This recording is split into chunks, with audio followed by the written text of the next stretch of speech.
Hello प्यारे बच्चों, तो कैसे हो आप सभी। उम्मीद करते हैं कि अच्छे होंगे, स्वास्थ्य भी अच्छा होगा और आपके बोर्ड एग्जाम की तैयारी भी अच्छे ढंग से चल रही होगी।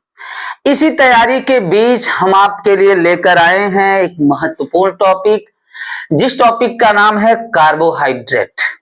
क्लास 12 लास्ट यूनिट जो है जैव अणु, जैव अणु के एक बेहतरीन टॉपिक है कार्बोहाइड्रेट। कार्बोहाइड्रेट क्या है, उदाहरण और कार्बोहाइड्रेट के प्रकार। यहां से बच्चा लोग यूपी बोर्ड में बहुत सारे प्रश्न आते हैं। अब उन प्रश्नों को हमें कैसे हल करना है, कैसे लिखना है, ये सारी चीजें आपको हम इसमें बताने वाले हैं। तो देर न करते हुए इस टॉपिक को हम शुरू करेंगे। बहुत ध्यान से समझ के पढ़िएगा और जब भी आप पढ़िएगा तो हाथ में पेन और कॉपी होनी चाहिए ताकि उन चीजों को आप नोट कर सकें, लिख सकें। इंपॉर्टेंट टॉपिक है और आसानी से आपको समझ आएगा। तो चलिए हम शुरू करते हैं कार्बोहाइड्रेट। और अगर आपने इस चैनल को सब्सक्राइब नहीं किया है तो आगे तैयारी के लिए चैनल को सब्सक्राइब कर दीजिएगा और अगर अच्छा लगे तो एक कमेंट जरूर करिएगा। तो कार्बोहाइड्रेट क्या है, प्रश्न आपका है। जैसा कि आप देख पा रहे हैं कार्बोहाइड्रेट, कार्बो मतलब होता है कार्बन, हाइड्रेट जानते हैं आप किसे कहते हैं। हाइड्रेट हम जल को बोलते हैं। किसको बोलते हैं? जल को।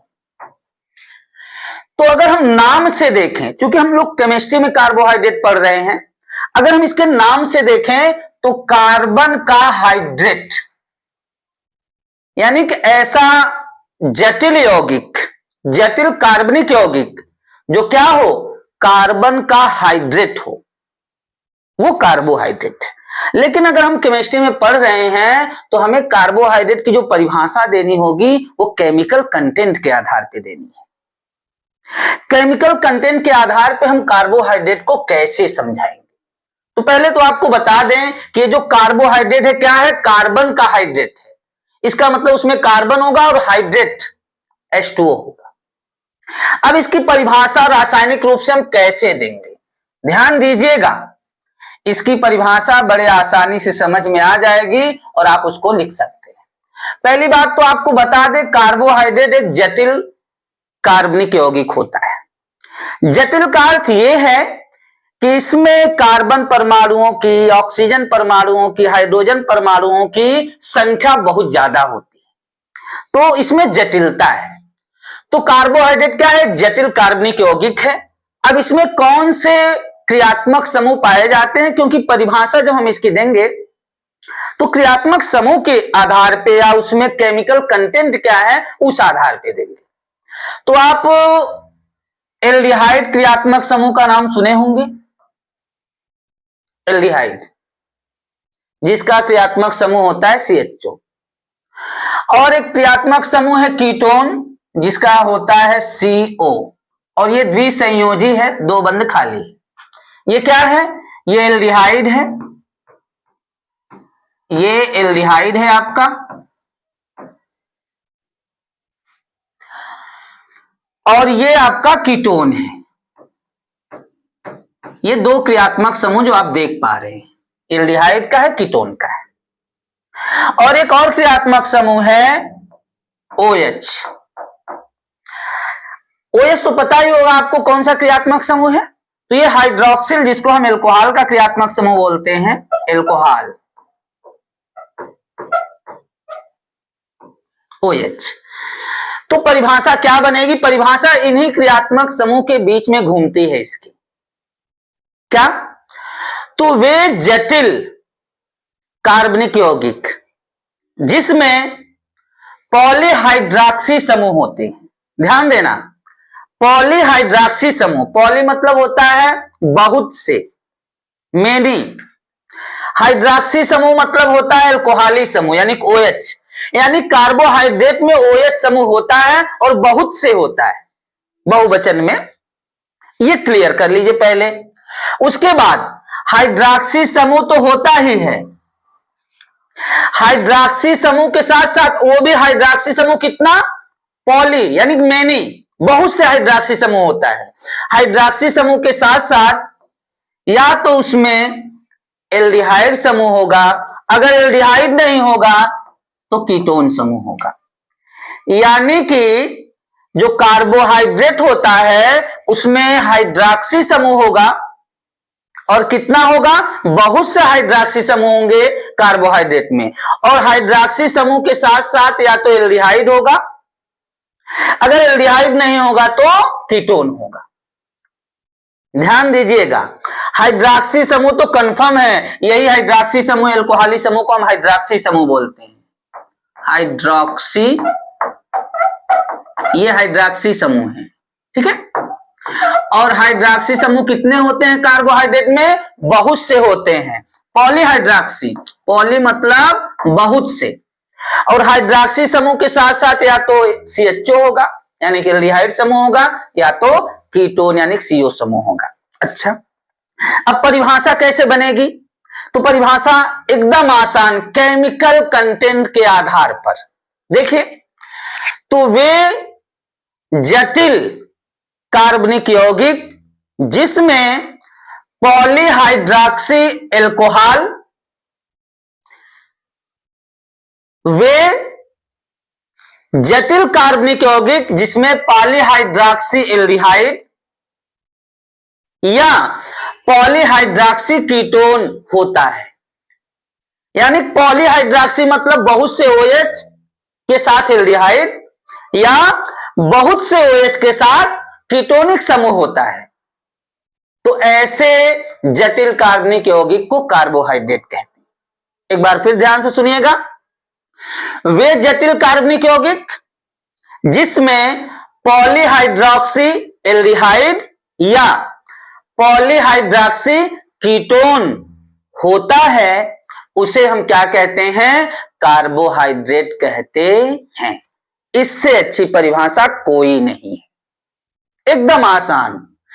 यानी कि कार्बोहाइड्रेट में बहुत से OH के साथ एल्डिहाइड होगा या तो बहुत से OH के साथ कीटोन होता है, यही है परिभाषा, हमने बता दिया है। अब हमने बताया आपको कि कार्बोहाइड्रेट क्या है, कार्बन का हाइड्रेट है। किसका हाइड्रेट है, कार्बन का हाइड्रेट है। तो कार्बन के हाइड्रेट का क्या मतलब हुआ, कार्बन के हाइड्रेट का क्या मतलब हुआ, यानी कि इसमें कार्बन के साथ H2O होगा। अभी एग्जाम्पल में हम देंगे आपको, कार्बन का हाइड्रेट है। अब कार्बोहाइड्रेट जो होता है इसका एक सामान्य सूत्र भी है।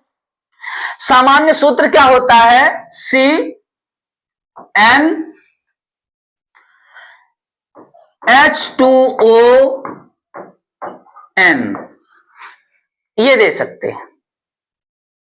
ये कार्बोहाइड्रेट का क्या है, एक सामान्य सूत्र निर्धारित किया गया है। अब कार्बोहाइड्रेट के जो एग्जाम्पल होंगे तो ज्यादातर एग्जाम्पल इसका पालन करते हैं, लेकिन कुछ इसमें अपवाद भी हैं। आइए हम एग्जाम्पल बताते हैं कार्बोहाइड्रेट के। इतना ध्यान रखना कि कार्बोहाइड्रेट में क्या होगा बच्चा लोग, बहुत से OH के साथ एल्डिहाइड होगा या तो बहुत से OH के साथ कीटोन होगा। तो आइए हम एग्जाम्पल के तहत इसको समझाते हैं।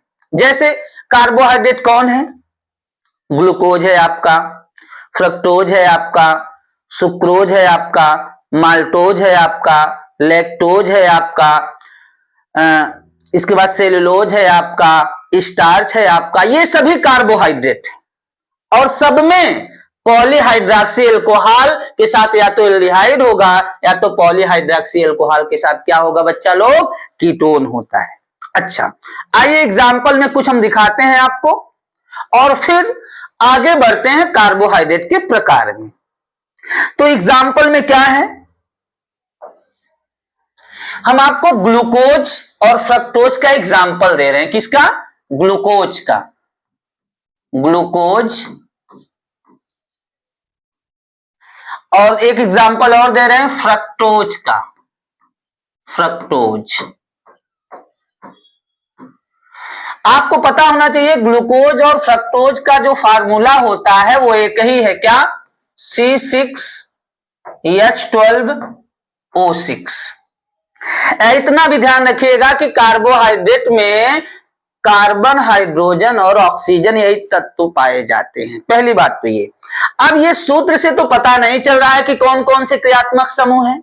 आइए इनकी संरचना बना के हम दिखाते हैं कि जो हमने परिभाषा बताया क्या वो सही से काम कर रहा है। तो इसका हम सूत्र दिखाने जा रहे हैं आपको कि इसका सूत्र क्या है। देखिएगा,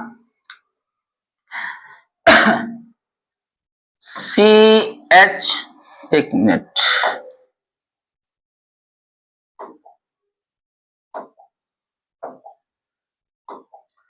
इसका जो ग्लूकोज का हम संरचना बनाएंगे उसमें संरचना से पता चलता है कि क्रियात्मक समूह कौन कौन है। ठीक है, तो संरचना इसका है साधारण सा CHO, CHOH, CHOH, CHOH, CHOH और लास्ट में है CH2OH। ध्यान से देखिएगा, ये है ग्लूकोज की संरचना।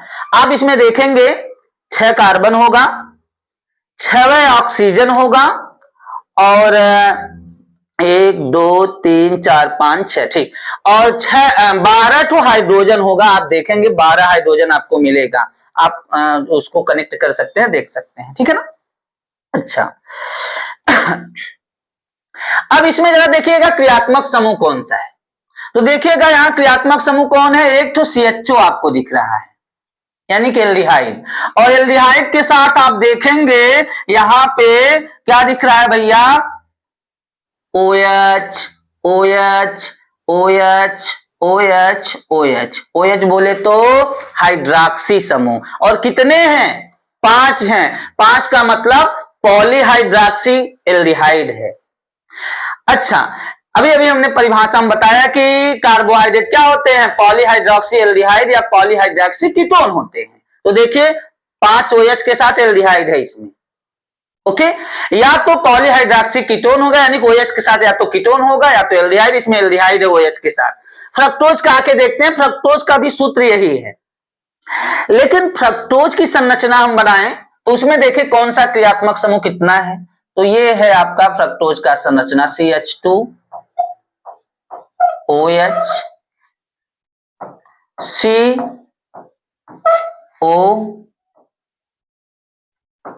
CH2OH, सॉरी CH2 नहीं है, ये CH रहेगा,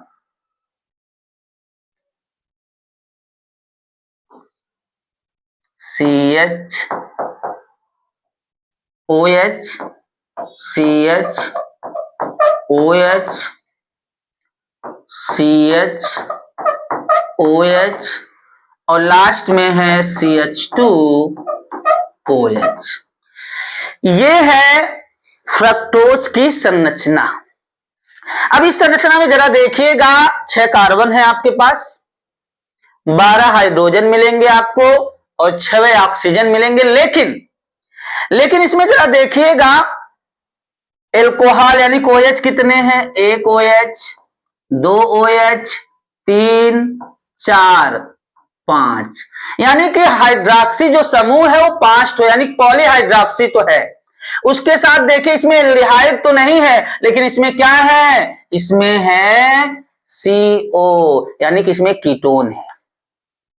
तो ये भी क्या है, कार्बोहाइड्रेट है। यानी कार्बोहाइड्रेट क्या है, पॉलीहाइड्रॉक्सी एल्डिहाइड या पॉलीहाइड्रॉक्सी कीटोन, यही होते हैं। एग्जाम्पल आपके पास है, और भी एग्जाम्पल आप लिख सकते हैं, ढेर सारे एग्जाम्पल हैं, जैसे हमने ग्लूकोज और फ्रक्टोज बता दिया। इसके अलावा एग्जाम्पल में आप लिख सकते हैं सुक्रोज भी लिख सकते हैं। क्या लिख सकते हैं, सुक्रोज। और क्या लिख सकते हैं, लैक्टोज लिख सकते हैं, लैक्टोज, लैक्टोज लिख सकते हैं।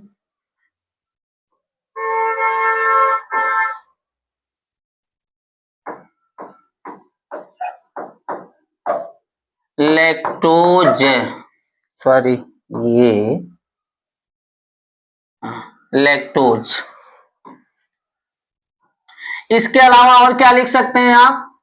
माल्टोज लिख सकते हैं, माल्टोज एग्जाम्पल में माल्टोज लिख सकते हैं। और क्या लिख सकते हैं? स्टार्च लिख सकते हैं, स्टार्च, स्टार्च। और क्या लिख सकते हैं? सेलुलोज लिख सकते हैं। और क्या लिख सकते हैं? ग्लाइकोजन लिख सकते हैं। तो ढेर सारे कार्बोहाइड्रेट हैं, देखिए ये सब। तो कार्बोहाइड्रेट क्या है, उसका उदाहरण है।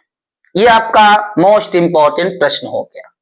अब हम आगे बात करेंगे कि कार्बोहाइड्रेट का वर्गीकरण, और यहां एनसीईआरटी के तहत वर्गीकरण कौन सा है वो हमें पढ़ना है। तो यहां हम वर्गीकरण करेंगे दो तरीकों से करेंगे। कौन कौन सा दो तरीका है? दो आधार है। पहला है इनके कार्बोहाइड्रेट के भौतिक गुणों के आधार पर, और दूसरा है रासायनिक गुणों के आधार पर। अब भौतिक गुणों के आधार पर वो किस प्रकार से करेंगे, रासायनिक में किस प्रकार से करेंगे, वो आपको एक एक करके हम बताते हैं। इंपॉर्टेंट बहुत है, ध्यान दीजिएगा। चलिए देखते हैं आगे। तो अब हम क्या करेंगे, अब हम कार्बोहाइड्रेट का वर्गीकरण करेंगे। तो भैया हम लोग क्या करेंगे, कार्बोहाइड्रेट का वर्गीकरण। तो आपकी हेडिंग है कार्बोहाइड्रेट का वर्गीकरण, कार्बोहाइड्रेट का वर्गीकरण, ये आपका हेड। ओके, ध्यान दें, कार्बोहाइड्रेट को हम एक और नाम से जानते हैं। कार्बोहाइड्रेट को हम सैकेराइड्स भी कहते हैं, इसको ध्यान दीजिएगा। कार्बोहाइड्रेट को क्या कहते हैं? Saccharide, saccharide. कार्बोहाइड्रेट को हम सैकेराइड्स कहते हैं। तो इस नाम को भी आप जानते रहिए, कार्बोहाइड्रेट का एक अलग नाम है सैकेराइड्स। ओके, चलिए हम जब कार्बोहाइड्रेट का वर्गीकरण करेंगे तो पहले भौतिक गुणों के आधार पे करेंगे। किस आधार पर? भौतिक गुणों के आधार पे। तो भौतिक गुणों के आधार पे क्या वर्गीकरण है? तो यहां हम भौतिक गुणों के आधार पे करेंगे। किस गुणों के आधार पे? भौतिक गुणों के आधार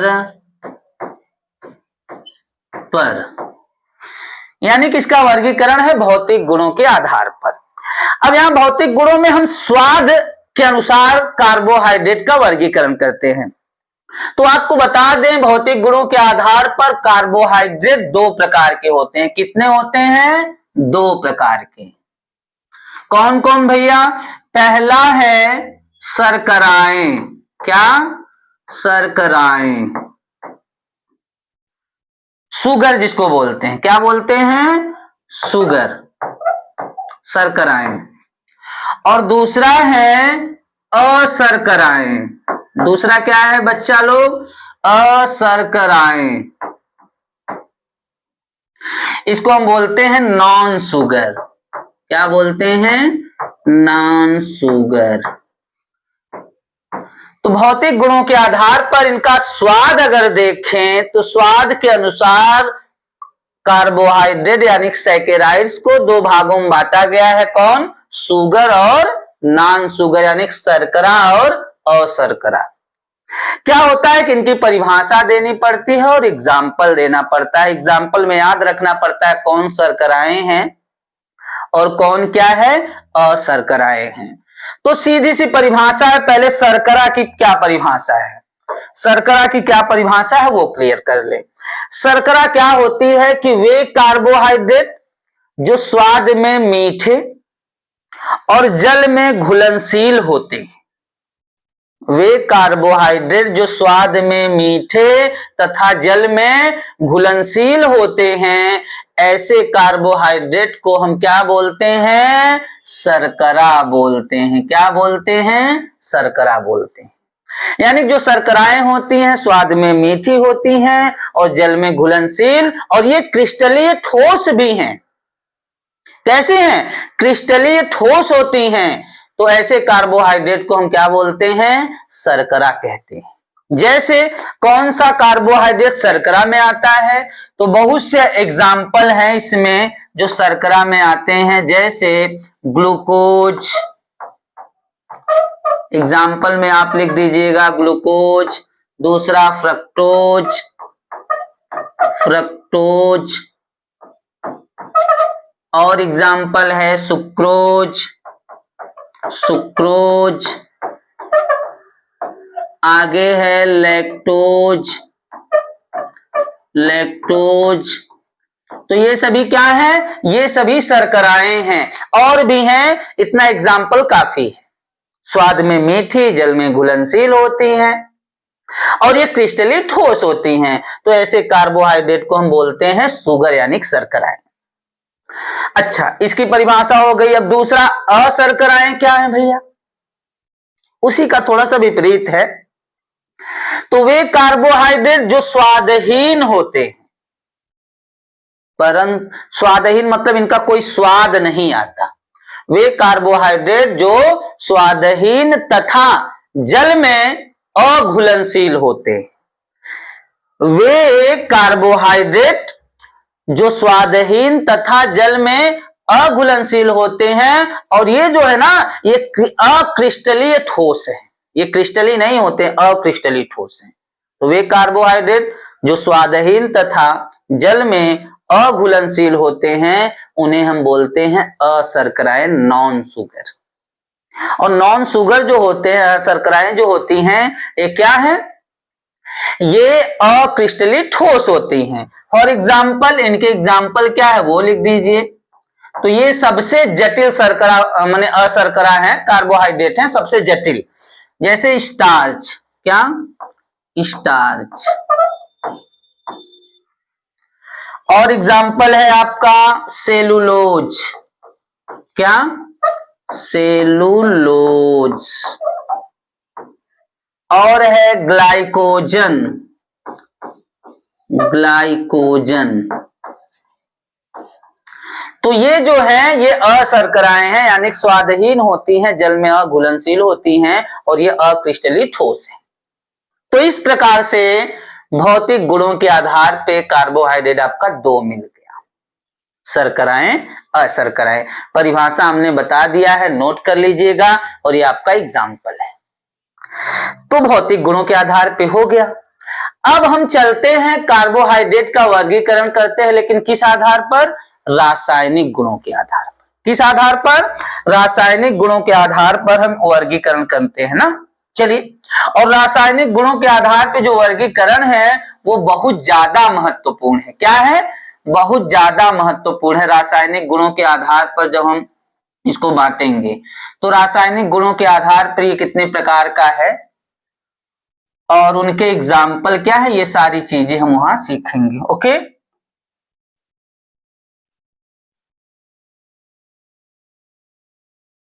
आइए तो हम यहां चिपका देते हैं। मान लो इसको हमने कर दिया बी। क्या कर दिया? बी। किस आधार पर? रासायनिक गुणों के आधार पर। रासायनिक गुणों के आधार पे, यानी कार्बोहाइड्रेट को हम रासायनिक गुणों के आधार पे बांटने जा रहे हैं। आपको हमने पहले ही बताया था कि कार्बोहाइड्रेट को हम सैकेराइड्स भी कहते हैं। क्या? सैकेराइड्स। तो रासायनिक गुणों के आधार पे हम जब वर्गीकरण करेंगे तो क्या तरीका रहेगा? तो कार्बोहाइड्रेट को हम जल के साथ अभिकृत करते हैं, और जल के साथ जब अभिकृत करते हैं तो कार्बोहाइड्रेट का जल अपघटन होता है। जल अपघटन होता है कि नहीं होता है? अगर होता है तो कैसे होता है? तो कार्बोहाइड्रेट के जल अपघटन के आधार पर हम यहां बांटने जा रहे हैं, जो रासायनिक गुणों को समझाता है। तो जल अपघटन के आधार पर जब हम कार्बोहाइड्रेट का वर्गीकरण करते हैं तो ये मुख्य रूप से 3 प्रकार का होता है। कितने प्रकार का बच्चा लोग? 3 प्रकार का, और वेरी वेरी इंपॉर्टेंट है। तीनों कौन है? पहला है मोनोसैकेराइड्स, मोनोसैकेराइड्स,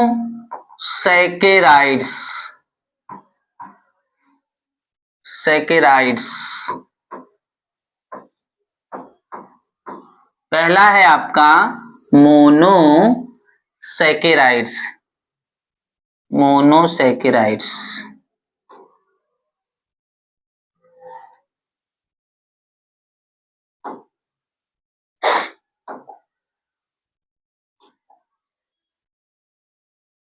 मोनोसैकेराइड्स, ठीक। दूसरा है ऑलिगोसैकेराइड्स। क्या? ऑलिगोसैकेराइड्स,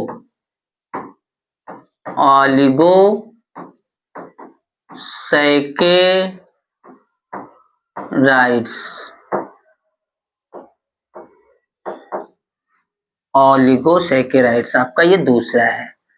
आप मॉडल पेपर में देखते होंगे कि इनकी परिभाषा उदाहरण सहित बहुत बार पूछा है। मोनोसैकेराइड्स क्या है? उदाहरण सहित समझाइए। ऑलिगोसैकेराइड्स क्या है? उदाहरण सहित समझाइए। अगला है पॉलीसैकेराइड्स। क्या? पॉलीसैकेराइड्स,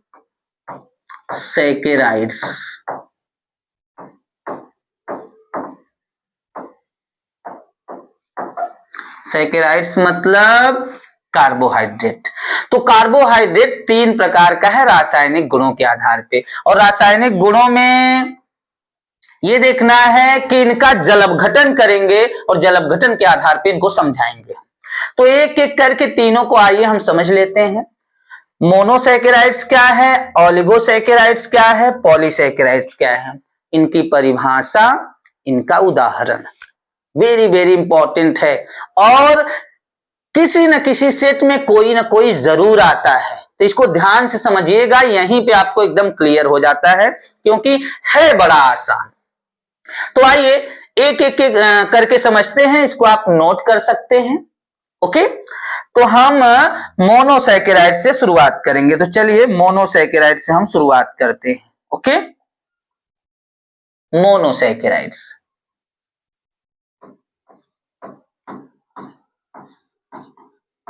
मोनोसैकेराइड्स,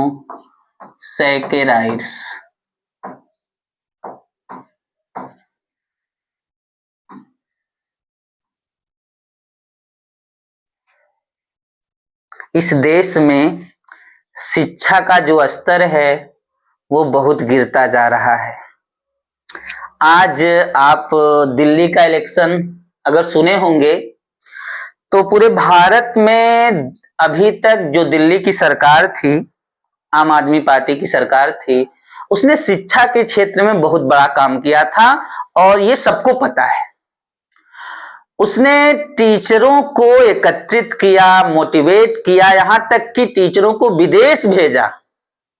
आम आदमी पार्टी की सरकार ने वहां की तकनीकी देखी, शिक्षकों को मोटिवेट किया, और फिर से जो शिक्षा जगत में काम किया था वो बहुत सराहनीय था, और फ्री में शिक्षा और अच्छे स्कूलों में। और लेकिन चुनाव का आज रिजल्ट आया है, आप देखे होंगे, आम आदमी पार्टी बुरी तरह से हार गई है। वहां पर बीजेपी 27 साल बाद जीत गई है। तो कहीं ना कहीं ये लगता है कि जो राजनीति है वो शिक्षा से बिल्कुल दूर है।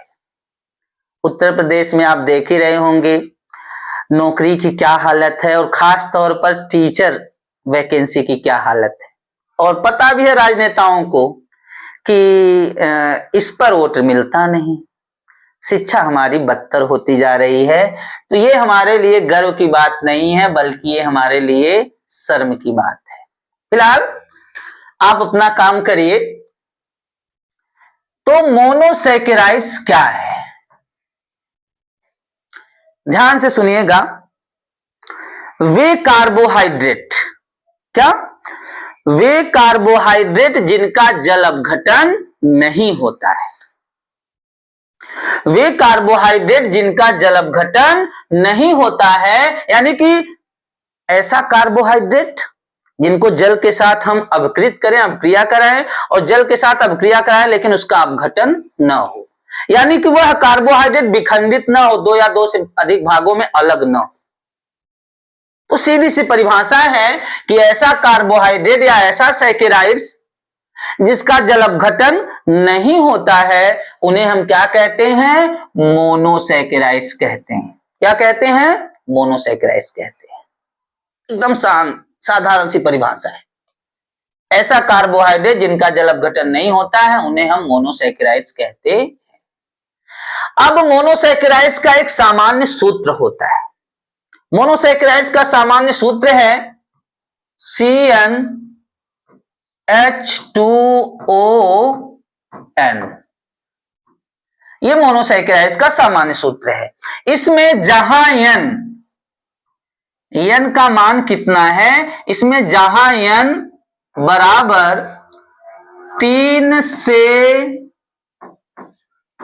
से 7 तक, कहां तक?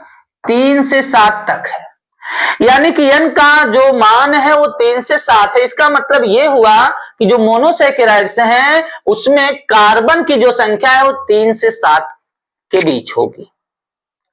अब इस आधार पर अगर हम एग्जाम्पल लेकर आए तो बहुत से एग्जाम्पल हैं। 3 एक बार रख दें, एक बार 4 रख दें, एक बार 5 रख दें, एक बार 6 रख दें, एक बार 7 रख दें, यानी कि जो मोनोसैकेराइड्स हैं उसमें कार्बन परमाणुओं की संख्या 3 से 7 तक हो सकती है। अब इसमें एग्जाम्पल अगर दें तो बहुत से एग्जाम्पल आएंगे उसके अंतर्गत। जैसे हमने ग्लूकोज दिया था आपको, क्या? ग्लूकोज, जिसका सूत्र है C6H12O6। फ्रक्टोज हमने दिया था, फ्रक्टोज,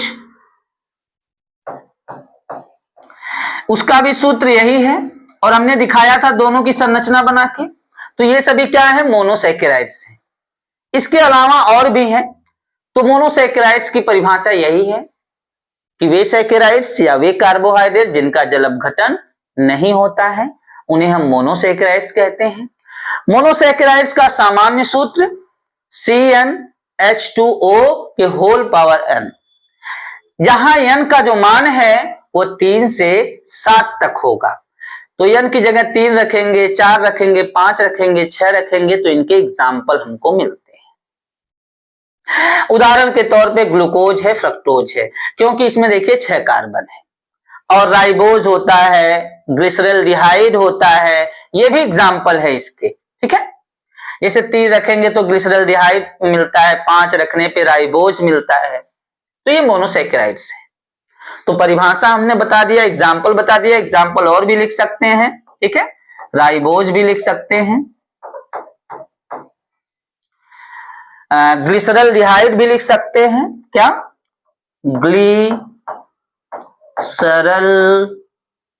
ग्लिसरल्डिहाइड ये भी लिख सकते हैं। इनका भी सूत्र प्राप्त कर सकते हैं। आप 5 रख दें, 5 रखने पर जो आएगा वो इनका सूत्र बन जाएगा। ठीक है, और यहां 3 रखने पे जो आएगा ग्लिसरल्डिहाइड का सूत्र बन जाएगा। तो इस तरह से ये है आपका मोनोसैकेराइड्स। अच्छा, अब मोनोसैकेराइड्स के भी भाग हैं। कौन कौन भाग हैं? मोनोसैकेराइड्स के भी 2 भाग हैं। एक होता है एल्डोज, एक होता है कीटोज। जरा ध्यान से समझिएगा, मोनोसैकेराइड्स के जो 2 भाग हैं एल्डोज और कीटोज, उनको कैसे समझेंगे? एल्डोज और कीटोज को कैसे आप लोग समझेंगे, जरा ध्यान से समझिएगा।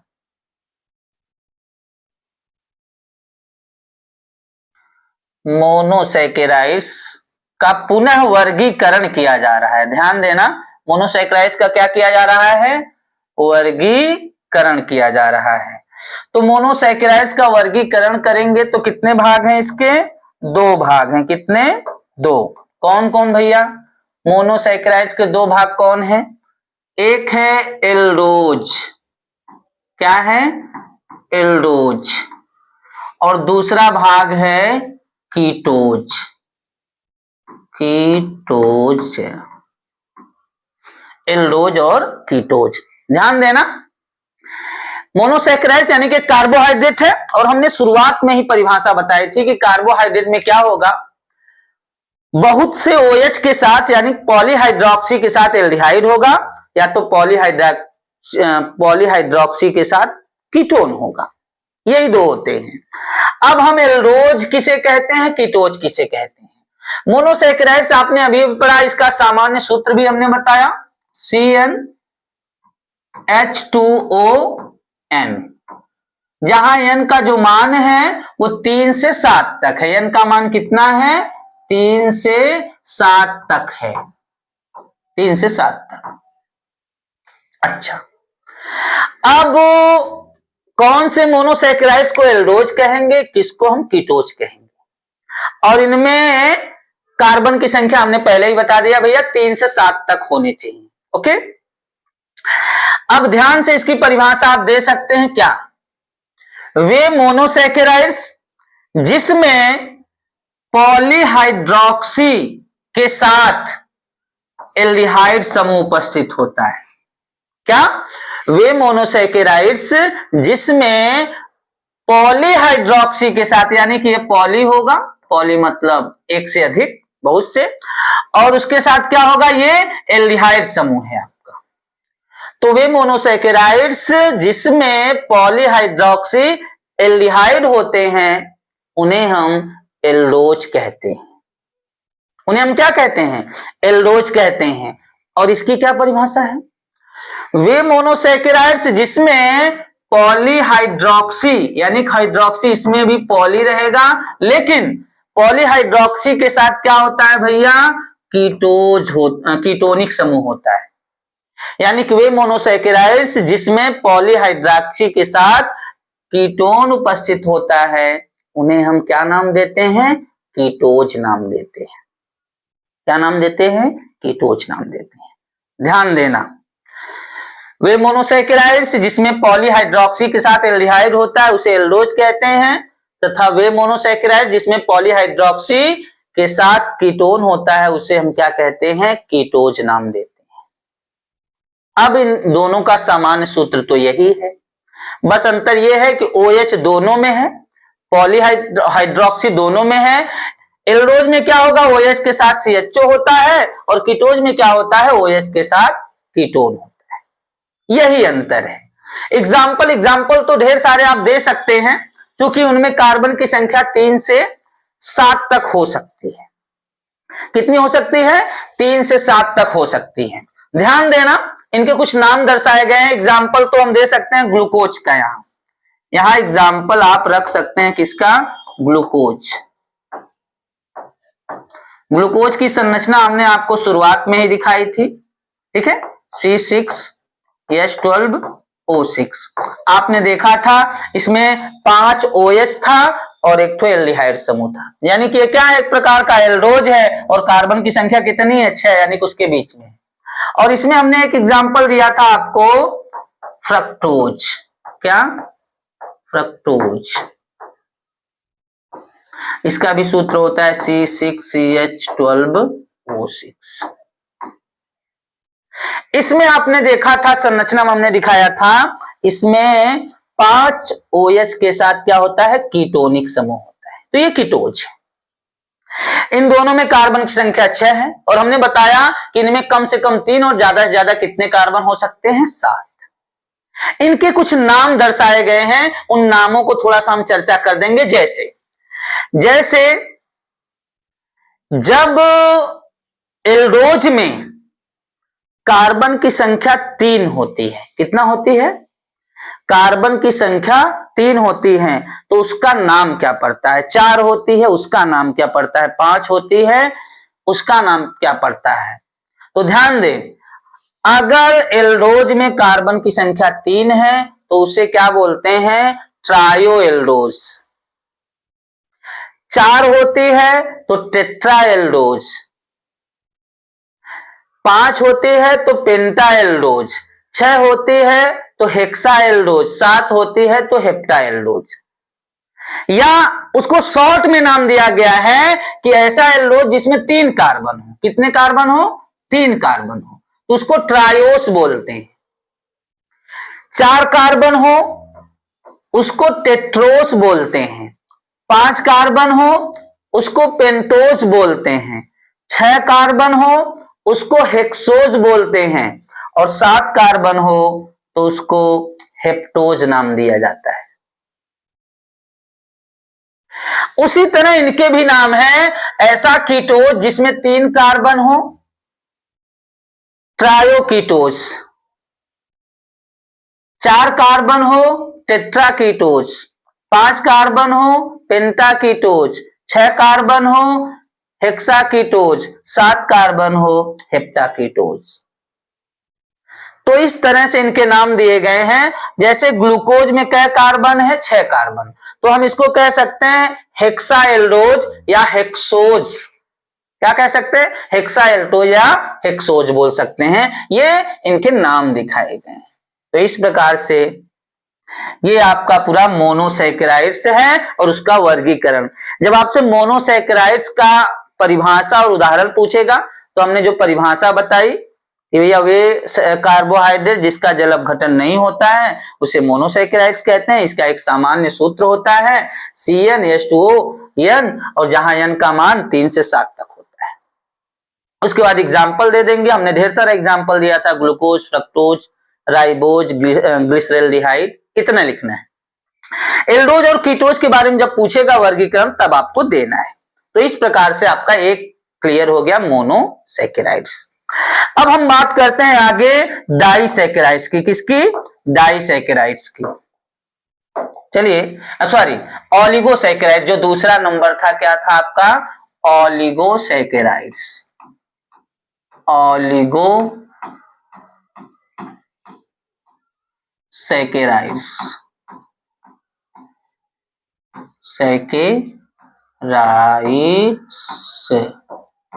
ऑलिगोसैकेराइड्स वेरी वेरी इंपॉर्टेंट है, ध्यान दीजिएगा इसको। ऑलिगोसैकेराइड्स, ऑलिगोसैकेराइड्स किसे कहते हैं? बहुत ध्यान से। सुक्रोज का नाम सुने हैं, जिसका सूत्र होता है C12H22O11। ये क्या है आपका? सुक्रोज है। क्या है भैया? सुक्रोज है आपका। माल्टोज होता है, लैक्टोज होता है, उनका भी सूत्र यही है। अच्छा, ये सुक्रोज है। जब हम इसका जल अपघटन करें, जल अपघटन मतलब जल के साथ अवकृत कर दें,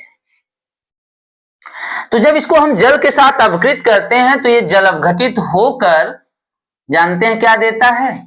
यह जल अपघटित होकर ग्लूकोज यानी कि C6H12O6 प्लस फ्रक्टोज C6H12O6, यानी कि एक अणु ग्लूकोज का देता है और एक अणु क्या देता है? फ्रक्टोज का देता है। फ्रक्टोज। अच्छा, माल्टोज है, माल्टोज का जल अपघटन होता है तो ग्लूकोज के 2 अणु मिलते हैं, जो अभी दिखा रहे हैं। हमें परिभाषा देना है ऑलिगोसैकेराइड्स का, एकदम आसान परिभाषा। लिख लीजिएगा, नोट कर लीजिएगा इसको। वे सैकेराइड्स जिनका जल अपघटन करने पर, वे सैकेराइड्स जिनका जल अपघटन करने पर मोनोसैकेराइड्स के 2 से 10 तक के अणु प्राप्त होते हैं। यानी कि ऐसा सैकेराइड्स, ऐसा कार्बोहाइड्रेट जिनका जल अपघटन करें और जल अपघटन करने पर हमें क्या मिलता हो? मोनोसैकेराइड्स के अणु मिलते हैं। और कितने? 2 से 10 तक। 2 से 10 तक अणु किसके मिलते हैं? मोनोसैकेराइड्स के। किसके अणु मिलते हैं? मोनोसैकेराइड्स।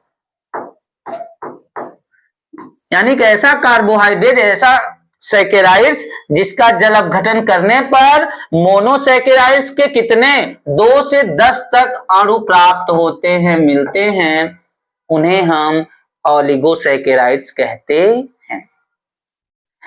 कुल मिला के एकदम आसान ये है कि ऐसा कार्बोहाइड्रेट या ऐसा सैकेराइड जिसका जल के साथ अभिक्रिया कराए तो वह जल अपघटित होगा, विखंडित होगा और विखंडित होकर मोनोसैकेराइड्स का अणु देगा। और कितना दे सकता है? या तो 2 दे सकता है, या तो 10 दे सकता है, या तो उसके बीच, यानी 2 से 10 तक के अणु मोनोसैकेराइड्स के दे सकता है। तो ऐसे सैकेराइड्स का नाम है ओलिगोसैकेराइड्स। ओके, अब उदाहरण अगर देखें तो ओलिगोसैकेराइड्स के ढेर सारे उदाहरण हैं। जैसे एक उदाहरण हमने लिखा है सुक्रोज। सुक्रोज के अलावा है माल्टोज, माल्टोज भी है, लैक्टोज भी है, लैक्टोज है, ऐसे और भी एग्जाम्पल हैं। अच्छा, तो एकदम आसान परिभाषा है, नोट कर लीजिएगा। एग्जाम्पल हमने 3 लिखे हैं, एक सुक्रोज, माल्टोज और गैलेक्टोज।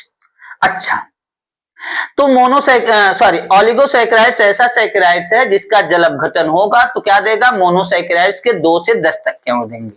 अच्छा, अब ये जो हमने लिखा है सुक्रोज, देखिए हमने सुक्रोज का क्या किया है? जल अपघटन किया है। और हमने देखा कि सुक्रोज का जब हम जल अपघटन करते हैं तो हमें मिलता है ग्लूकोज और फ्रक्टोज।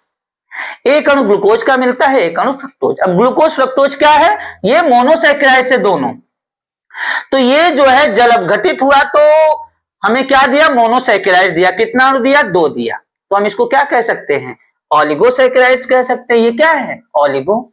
उसी तरह जब हम इसका जल अपघटन करेंगे, इसका भी सूत्र यही है, इसका जब हम जल अपघटन करेंगे तो हमें ग्लूकोज के 2 अणु मिलते हैं। इसका जल अपघटन करेंगे तो हमें गैलेक्टोज मिलता है और ग्लूकोज का अणु मिलता है। तो कहीं ना कहीं ये है क्या? ये सभी ओलिगोसैकेराइड्स हैं। अब इसमें ध्यान देने वाली बात यह है कि ओलिगोसैकेराइड्स के भी भाग हैं। ओलिगोसैकेराइड्स के भी क्या हैं? भाग हैं। जैसे ये देखिएगा, ओलिगोसैकेराइड्स के भाग कैसे हैं? अगर ऐसा ओलिगोसैकेराइड्स जिसका हम जल अपघटन करें और जल अपघटन पर मोनोसैकेराइड्स का केवल 2 अणु देता है, केवल 2 अणु देता है, तो उसे हम बोलते हैं डाइसैकेराइड्स। क्या बोलते हैं? डाइसैकेराइड्स। डाइसैकेराइड। ध्यान देना, डाइसैकेराइड क्या है उसकी परिभाषा भी पूछ सकता है, तो यही क्लियर करो। वे ओलिगोसैकेराइड्स जिसका जल अपघटन करने पर मोनोसैकेराइड्स के कितने अणु मिलते हैं? केवल 2 अणु मिलते हैं, तो उसको हम डाइसैकेराइड्स कहते हैं। जैसे सुक्रोज क्या है? सुक्रोज ओलिगोसैकेराइड्स तो है ही, ओलिगो में कैसा है? डाइसैकेराइड्स है। ओके, सुक्रोज है, माल्टोज है, फ्रक्टोज है, ये सभी डाई। ट्राइसैकेराइड्स एक होता है, ऐसे इसके अलग अलग नाम दिए गए हैं, डाई, ट्राइसैकेराइड्स, यानी कि वे ओलिगोसैकेराइड्स जिनका जल अपघटन करने पर मोनोसैकेराइड्स के 3 अणु मिलते हैं। कितने मिलते हैं? 3 अणु मिलते हैं, तो उसको हम ट्राइसैकेराइड्स कहते हैं। 4 अणु मिलते हैं तो टेट्रासैकेराइड्स कहते हैं। 5 अणु मिलते हैं तो पेंटासैकेराइड्स कहते हैं। कुछ इनके नाम इस तरह से दिखाई गए हैं। तो ओलिगोसैकेराइड्स क्या है? उदाहरण। उसके बाद उसमें डाइसैकेराइड्स किसे कहते हैं और उसका भी एग्जांपल पूछता है। तो डाइसैकेराइड्स एक ऐसा ओलिगोसैकेराइड्स है जिसका जल अपघटन होगा तो कई अणु देगा? केवल 2 अणु मिलेगा। किसका? मोनोसैकेराइड्स का। उदाहरण, डाइसैकेराइड्स में सुक्रोज हो गया, सुक्रोज के अलावा माल्टोज, माल्टोज, लैक्टोज, ये सब इसके एग्जांपल है। तो इस आधार पे ओलिगोसैकेराइड्स आपका कंप्लीट हुआ। इसको नोट कर सकते हैं और जो जो बातें हमने बताई हैं उसको क्लियर कर लीजिएगा। ओके, अब लास्ट है आपका पॉलीसैकेराइड्स। क्या? लास्ट है आपका पॉलीसैकेराइड्स। हम पॉलीसैकेराइड्स को क्लियर कर लें तो आपका ये क्लियर हो जाएगा। Carbohydrate, polysaccharides.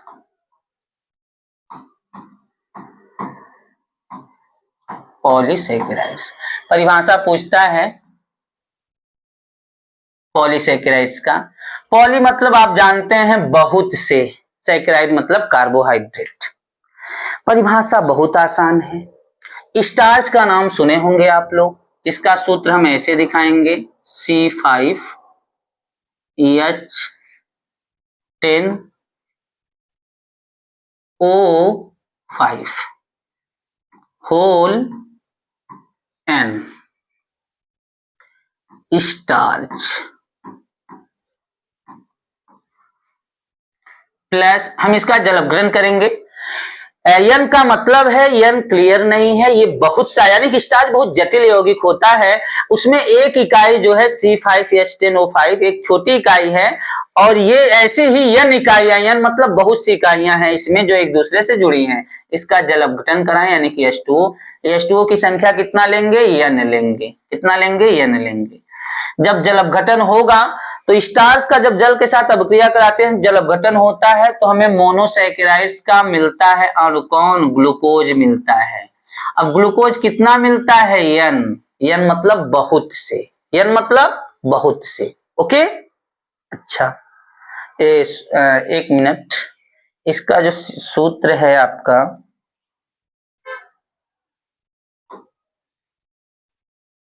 ये होता है 6, क्या होता है 6 C6H10O5। ठीक है, जलवघटन करते हैं तो हमें क्या मिला, ग्लूकोज मिला। ग्लूकोज का कितना अणु मिला, एन मतलब बहुत से अणु। अब वो निर्भर करता है यहाँ एन कितना है, तो एन की संख्या मान लो अगर 100 है तो ग्लूकोज कितना मिलेगा, 100। तो पॉलीसैकेराइड्स की क्या परिभाषा हुई, वे सैकेराइड्स जिसका जलवघटन करने पर मोनोसैकेराइड्स के बहुत से इकाइयां या अणु प्राप्त होते हैं। वे सैकेराइड्स जिसका जलवघटन करने पर किसके, मोनोसैकेराइड्स के बहुत से अणु प्राप्त होते हैं, तो ऐसे सैकेराइड्स को हम क्या नाम देते हैं, पॉलीसैकेराइड्स। जैसे आपका स्टार्च हो गया, स्टार्च के अलावा एग्जाम्पल में आप लिख सकते हैं क्या, सेलुलोज लिख सकते हैं। क्या लिख सकते हैं, सेलुलोज लिख सकते हैं। और क्या लिख सकते हैं, ग्लाइकोजन, ग्लाइकोजन लिख सकते हैं। ठीक है, ये सभी कैसे हैं, ये सभी पॉलीसैकेराइड्स हैं। तो कार्बोहाइड्रेट क्या है, उसका वर्गीकरण भौतिक गुणों के आधार पे, रासायनिक गुणों के आधार पे अलग अलग परिभाषाएं पूछते हैं विथ एग्जाम्पल आपको निगलेक्ट नहीं करना है, ध्यान देना है। तो इस प्रकार से कार्बोहाइड्रेट के इतने प्रश्न बनते हैं। अंत में आता है कार्बोहाइड्रेट के कार्य क्या है, वर्क क्या है, कार्बोहाइड्रेट के कार्य क्या है। तो कार्बोहाइड्रेट का कार्य क्या है, तो कार्य के बारे में आप जानते होंगे। कार्बोहाइड्रेट क्या करता है कि औषधियां बनाने में, सिरप बनाने में इसका उपयोग होता है। बीमार व्यक्तियों को ग्लूकोज चढ़ाने में जो तुरंत क्या करता है, ऊर्जा देता है। कुछ इस प्रकार से इसके कार्य हैं जो इसको आप जानते होंगे, आप उसको क्लियर कर सकते हैं। तो कार्बोहाइड्रेट के इतने प्रश्न बनते हैं। एक प्रश्न और कि कार्बोहाइड्रेट का जो परीक्षण होता है, टेस्ट होता है, उसका क्या नाम है, उस परीक्षण को क्या कहते हैं। तो ये बहुविकल्पी प्रश्न कई बार आया है। तो कार्बोहाइड्रेट का जो टेस्ट होता है, परीक्षण होता है, वो कौन से परीक्षण कहलाता है, वो परीक्षण कहलाता है मॉलिस परीक्षण। कौन सा परीक्षण, मॉलिस। नोट कर लीजिएगा कि मॉलिस परीक्षण किया जाता है किसके लिए, कार्बोहाइड्रेट के लिए मॉलिस परीक्षण किया जाता है। ये बहुविकल्पी प्रश्नों में है, एग्जाम्पल क्लियर करिएगा बेहतरीन ढंग से आए। तो आज के लिए बस इतना ही। अगर वीडियो अच्छा लगा हो तो चैनल को सब्सक्राइब कर दीजिएगा और अपना विचार कमेंट में जरूर रखिएगा। जय हिंद।